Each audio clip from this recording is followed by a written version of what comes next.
Olá, pessoal, tudo bem com vocês? Na aula de hoje, nós vamos falar um pouco sobre o processo de ocupação da região norte e sobre as primeiras atividades exploratórias desenvolvidas. Então, quando os colonizadores portugueses eles chegaram às terras que hoje, correspondem à região norte, elas já estavam habitadas, tá? Pelos povos nativos, os indígenas. Não só a região norte, como também todo o nosso país já estava ocupado quando os portugueses eles chegaram, né? E invadiram essas terras. Então, a ocupação inicial da região norte pelos portugueses tinha como objetivo, no caso, proteger esse território que pertencia à coroa portuguesa, né, contra invasões de outras potências da época, que no caso se refere à Espanha, à França e à Holanda. Então, ao longo dos séculos XVI e XVII, né, cidades foram fundadas e fortes construídos justamente com esse objetivo de tentar ocupar, garantir a ocupação dessa região e evitar que ela fosse tomada, por outras potências. Aqui eu coloquei a imagem do Forte de Belém, que foi construído nesse período, e também a cidade de Belém, que foi fundada no século XVII. Outra atividade que, no caso, impulsionou aí, a exploração, a ocupação dessa região, mas já no século XIX, foi a busca pelas drogas do sertão. No caso, se refere a algumas especiarias, como o cravo, a canela, a baunilha, a pimenta, o cacau, e essas especiarias eram levadas, no caso, exportadas para a Europa. Ainda no século XIX, mas aí já no final, outra atividade, e no caso a mais importante nessa questão de garantir a ocupação, dessa região, foi o ciclo da borracha. Então, no final do século XIX, teve início a exploração da matéria-prima, da borracha, que no caso é o látex. Então, a borracha natural, ela é produzida a partir dessa substância que é extraída das seringueiras.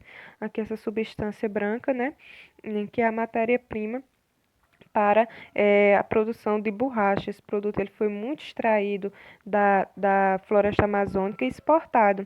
Então, durante o ciclo da borracha, ele teve uma duração curta, do final do século XIX até as primeiras décadas do século XX, né? Essa região, a região norte, ela passou a receber um fluxo grande de pessoas, de um fluxo migratório intenso, principalmente de nordestinos. Por quê? Nesse período, o Nordeste ele passava por um período de seca e essas pessoas migravam em busca de melhores condições de vida e viram, no caso, no ciclo da borracha, na produção nessa atividade, oportunidade. Então, muitas levas de nordestinos migraram para a região norte do país nesse período. E essa migração, ocasionada, motivada por essa atividade, foi muito importante para a ocupação da região, porque a partir dela, um número maior de pessoas passaram a ocupar áreas que até então, estavam desocupadas. Prosseguindo aqui, falando um pouco sobre a relação do ciclo da borracha, com a implantação de infraestrutura de transporte na região norte. Então, de início, os rios eram que constituíam as principais vias, Então, conectavam o litoral ao interior da floresta, ao centro da floresta. Mas no auge do ciclo da borracha, no início do século XX, foi construída a estrada de ferro Madeira-Mamoré, que no caso ligava aí a fronteira da Bolívia com a Rondônia, né? Essa estrada de ferro, ela foi construída com o objetivo, gente, de fazer o transporte da borracha que era produzido no interior da floresta. Então, foi muito importante para conectar diferentes áreas. E outra questão ainda foram as linhas de telégrafo, que foram instaladas nesse mesmo período.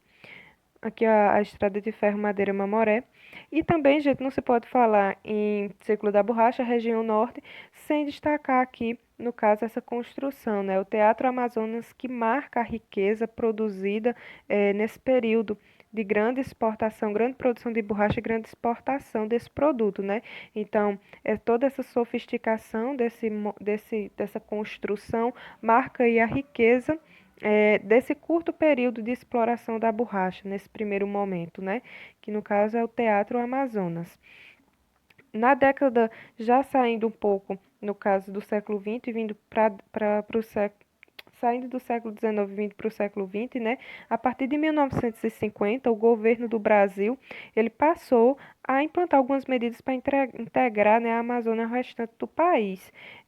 E quais foram essas medidas? No caso, a construção de algumas rodovias, como por exemplo a BR-153, que liga Belém a Brasília, e a BR-364, que liga Cuiabá a Porto Velho.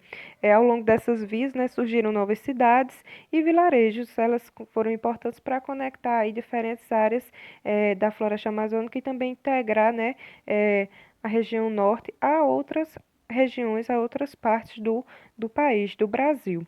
Já no período militar, né, que durou de 1964 a 85, é, nesse período em que o Brasil ele passou a ser governado por militares, né, os planos de desenvolvimento da Amazônia se intensificaram. Então, continuou-se a construção de estradas, o asfaltamento das já existentes, a viabilização de instalações de empresas agropecuárias e de indústrias, e também ocorreram aí a construção de hidrelétricas e portos, justamente com esse objetivo de integrar essa região e garantir, no caso, a sua ocupação e sua conexão com outras regiões do Brasil. Aqui cabe destacar essa grande obra, né?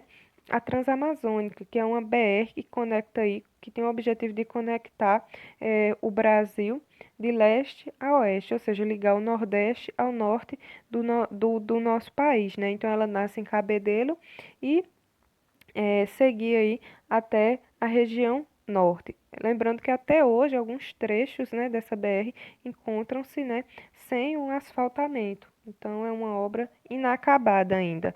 E outra questão aqui é a usina de Tucuruí, construída no Rio Tocantins, no Pará, que também foi uma grande obra, né?